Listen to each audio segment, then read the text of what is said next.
everybody, I'm Jeff Bower. And I'm Joey Marino. Welcome to Actor Chats. This week we have the second part of our interview with Nate Corddry. You probably know Nate from his roles on Studio 60 on the Sunset Strip, Harry's Law, and most recently the Chuck Lorre sitcom Mom.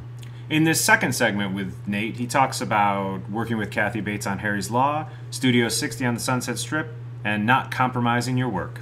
Actor Chats with Nate Corddry. How much does confidence play in the game? I mean, for me, it's like 95% of it. It really is. It so is.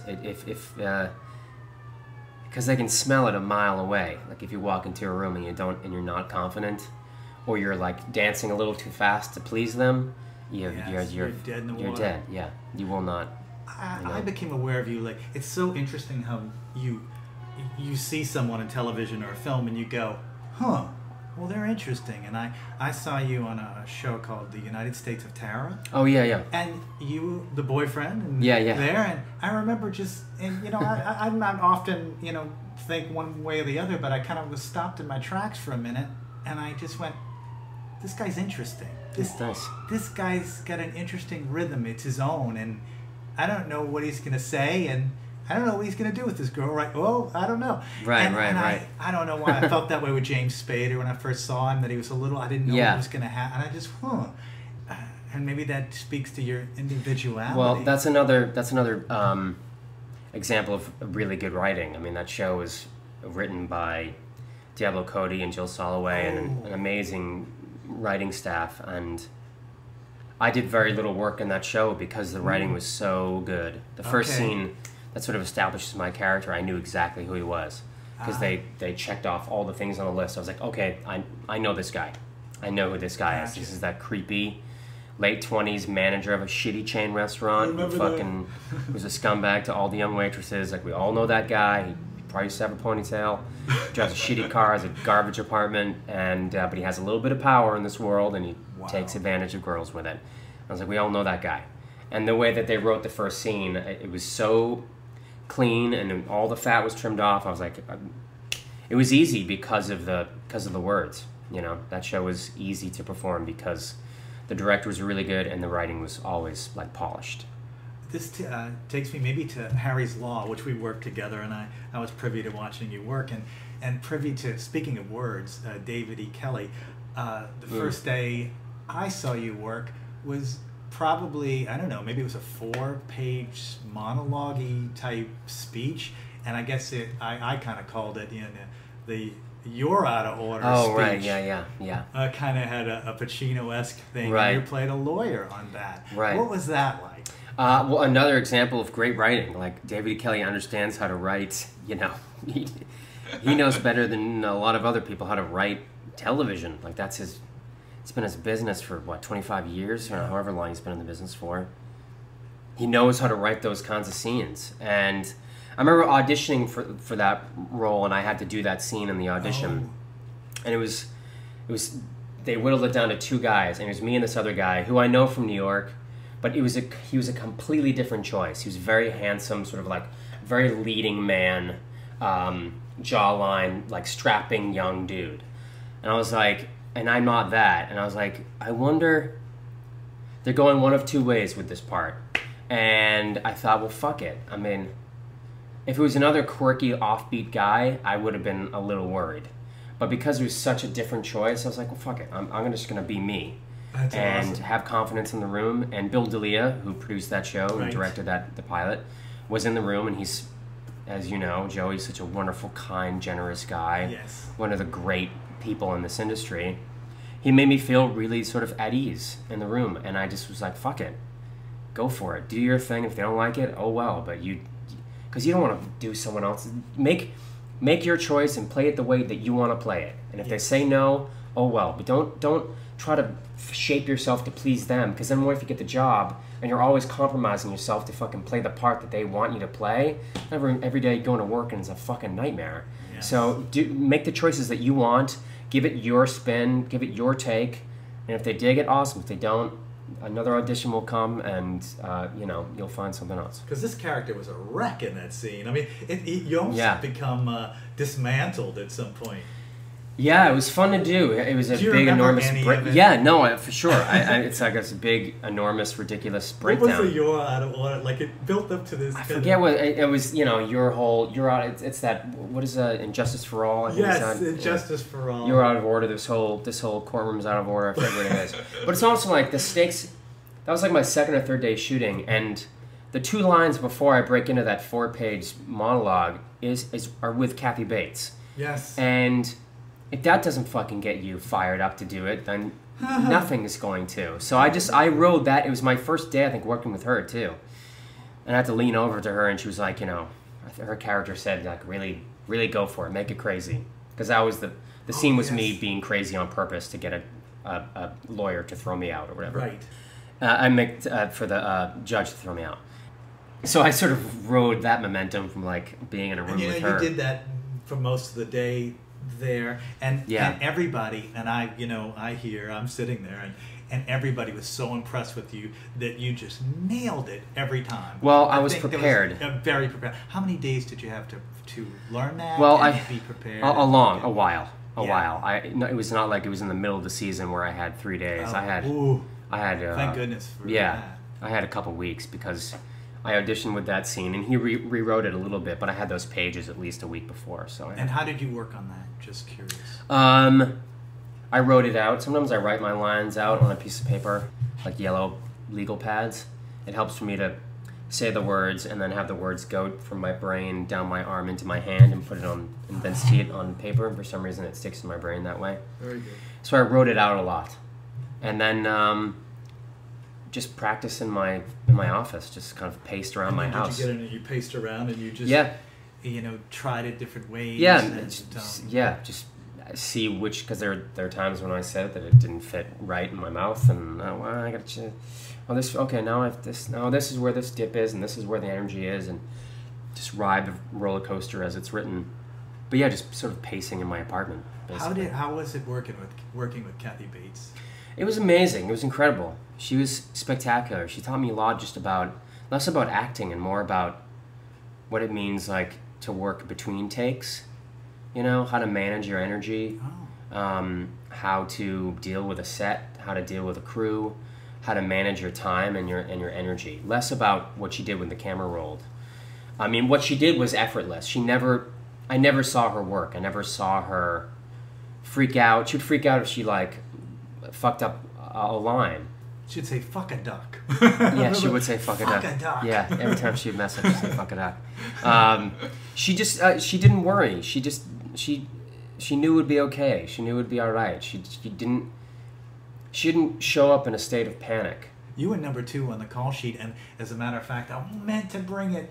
I was reading a book last night, just checking out a book, and I found a Harry's Law call sheet in it. Oh my God! Pristine, folded up, and you whoa! know, I have it, and strange. You're number 2 on the call sheet. That's pretty big shit. Yeah, it was. Seriously. And Kathy Bates is 1, and you're number 2. I remember driving home, getting the call from my agent that I got that job. I almost drove my car off the road. I was really jazzed to. Yeah, I mean that's nothing to take for I granted. know. Obviously. I got to sit next to her Holy crap. for hours and hours in those courtroom scenes that take days to shoot, and I would be sitting next to her and just picking her brain about stuff and having her tell stories about when she was in New York and doing like downtown punk rock theater, and just, you know, when she was 30 and sort of chasing her dream, and where she lived and the friends that she had and the different theaters that she tried to fight, and like just hearing her sort of she's a great storyteller, and there were times where I'd forget that I was her. And I remember one day we're talking about actors that we loved, and I said to her, I was like, we're talking about Daniel Day-Lewis, and I said, do you know him at all? Like, you ever worked with him? And she's like, no, I don't know him at all, but he did give me my Oscar. And I was like, wow. Oh shit! So he had won the year before for My Left Foot, and so the best actor gives it to the best actress from the previous year. The actor gives it to the actress. What were some of your favorite actors that really inspired you? I really loved Philip Seymour Hoffman. I mean, you know, like Gene Hackman. Yes. I love Gene Hackman. I think Gene Hackman's fucking amazing. I really like Ray Wise, who I think is wonderful. He's sort of most famous for being the dad in Twin Peaks. Yeah. Watch him in Good Night and Good Luck. He's just so fucking incredible in that movie. Marlon Brando. I mean, early Marlon Brando before he early stuff, like lost his mind. Yeah, like you know, On the Waterfront is just the Waterfront. perfect movie. So he's so. You have a Marlon Brando impression? Come on, you know. No, you I wish. No, I wouldn't dare. But in that movie, you see him like change film acting, because he's playing it completely differently than everyone else. Karl Malden is sort of on the same level, but not really. He's playing it in the, you know, the group theater sort of like true realism style, and everyone else is still in a movie in the 40s and kind of talking like this. Say, Ian, no, oh my gosh, and he's just, well, what if we just do this? He's just talking, and he so stands out in that movie. Like, you see acting change. Boom. For me in that movie, because he starts. You know what's funny about what you were talking about viewpoints? There's a moment on the waterfront when, and even Streetcar, when he in Streetcar he goes to grab this little piece of lint that's and he grabs that, and without being aware of his surroundings, like you say it, and things, or like when he was talking to Eva Marie Saint and On the Waterfront, when he says, you know, he has like a hunk of rope. You know, that scene he's putting on her glove and all those things. So that's being aware of your environment. Totally. So you must have sensed some of that stuff, even though maybe you didn't know what it was when you first saw the movie. Yeah, well, I mean, I saw On the Waterfront in college, like in a film class, and he sort of gave us the sort of lead up to that movie and why it was special and important and why it was different and who Elia Kazan was and what he had done. So you sort of had a background as to what was happening. I remember a friend of my brother's in New York when I wasn't living there yet, but he was a really great kind of serious actor. And I looked up to him, and he showed me a book about the group theater, and I can't find this book, and I've been looking for it for 15 years. What's it called? I wish I knew. The Fervent Ones. No, Fervent Years, Fervent Years, that's Carol. Yeah, it's a great book, but it's not that one. They were rehearsing some scene, and the actor an actor fainted in the play. And up to that time, if an actor fainted, it would be sort of vaudeville style, where they would collapse and put their wrist over their forehead and go, oh! And, you know, and have it be enormous, and like, so everyone in the theater knew what was happening. Right. And in this rehearsal, the guy who fainted just played it as someone who would faint, which was just sort of, he kind of fell back into a chair. Oh. And it was played in a real way. And a stagehand thought that he actually fainted. Oh. So he ran on with a bucket of water to splash him with water. And the photograph is of this actor sitting in a chair, pretending to be passed out, and the stagehand is on the corner with a bucket of water running in. Great. And that photograph is like the beginning of realism. And I want that photograph so fucking badly. It's perfect. That sums up what we're all trying to do. And when it's funny about Brando too, because you know, when they said when he did Streetcar, you know, it was like a janitor had walked out on stage or something. Like, yeah, right. You know what I mean? Like, he was so real, and everybody else was doing stylized this stylized stuff. And what did you think of James Dean? I've seen East of Eden. I've seen Rebel Without a Cause.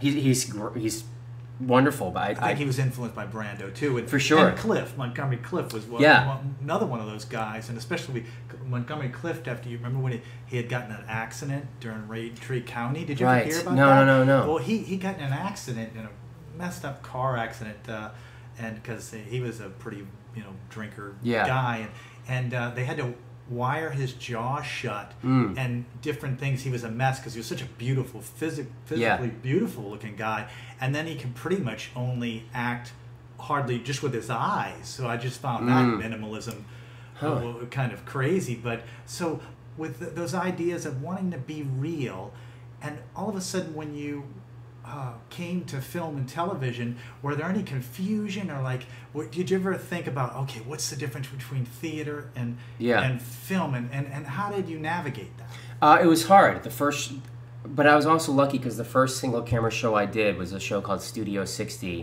which was this Aaron Sorkin series, and everyone in the cast was an accomplished, television actor who's worked forever. It was Matthew Perry and Bradley Whitford and Steven Weber and Amanda Peet and Tim Busfield and all these guys who'd been around for years and like understood the medium. So it was the best learning experience possible. I just kept my mouth shut and stood in the back and sort of watched them do it. And they had this effortless to their performance. They had the confidence enough to not do anything, to let the words, and it was Aaron Sorkin, so the words are doing the work for you, to just let it come.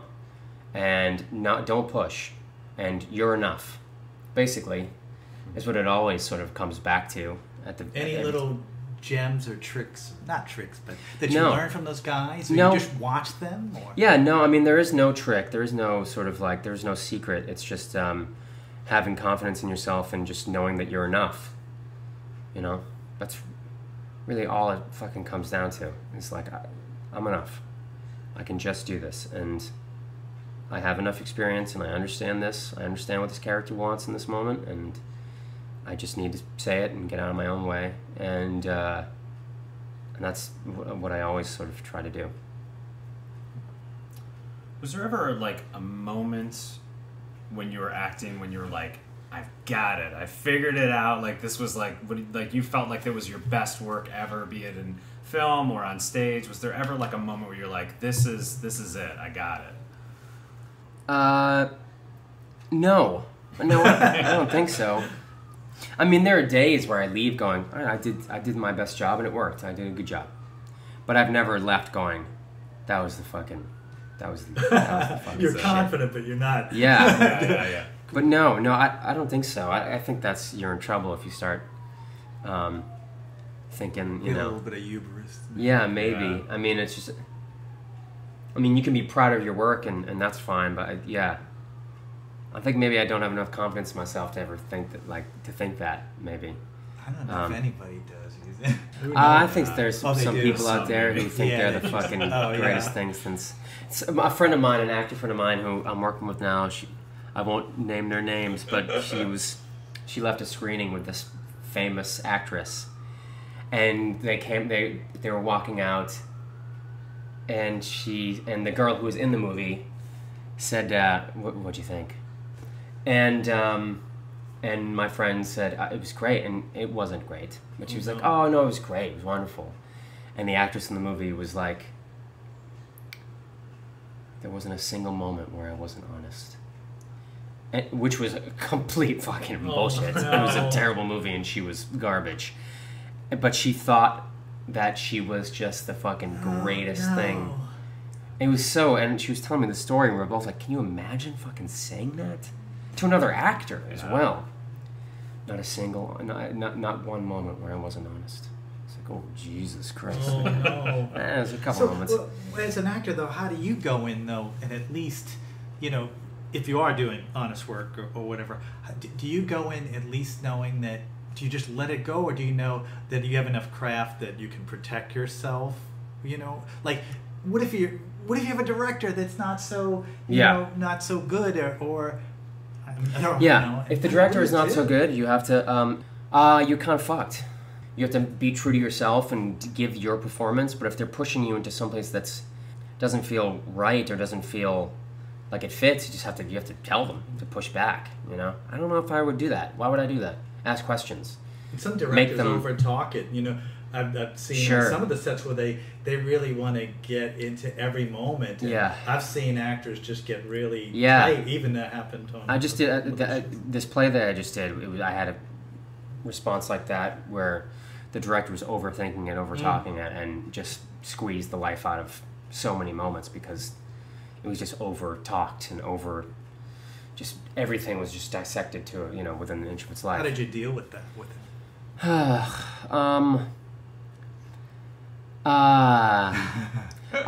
It compromised my performance. Oh. I didn't give the performance that I wanted to give, because she was in the audience, every night. Oh no. And so I was compromised. I didn't give the performance that I wanted to. I had to honor her vision, her picture, and that was tough. But thankfully, it wasn't a movie that 100 million people were going to see. It was a play that, maybe 10,000 or 8,000 people saw totally. This reminds me of Jack Lemmon and Walter Matthau were seeing a movie together. They're buddies, right? Mm-hmm. And so Jack Lemmon takes Matthau. You got to see this movie. It's the greatest performance I've ever given. It's unbelievable. And as they watch it, they both realize it really is awful. And so Jack Lemmon's kind of panicking. He looks at Walter and he says, what should I do? And Walter Matthau says, get out of it. Yeah, right. Get out of it. Yeah. Oh. What are you gonna do? Yeah. It doesn't go your way every time. It's a collaboration. It isn't a solo, unless you're doing your own solo shows that you write, direct, and produce. Down in the fucking East Village somewhere. Like, that's great. You can have complete artistic control, but this is a collaboration. So you're gonna have to negotiate other people's vision and point of view, and try not to compromise yourself. But sometimes you get compromised, and that's part of the deal. Every actor deals with that, I think, on all levels. So that concludes our second part with Nate Corddry. Good point about collaboration. Yeah, it's all collaborative art. Yeah, we wouldn't be doing this if it wasn't. That's right. Work with other people. Be sure to tune in next time when Nate talks about a long Steadicam shot on Studio 60, playing in close-ups, and working on a multicam. This has been Actor Chats with Nate Corddry.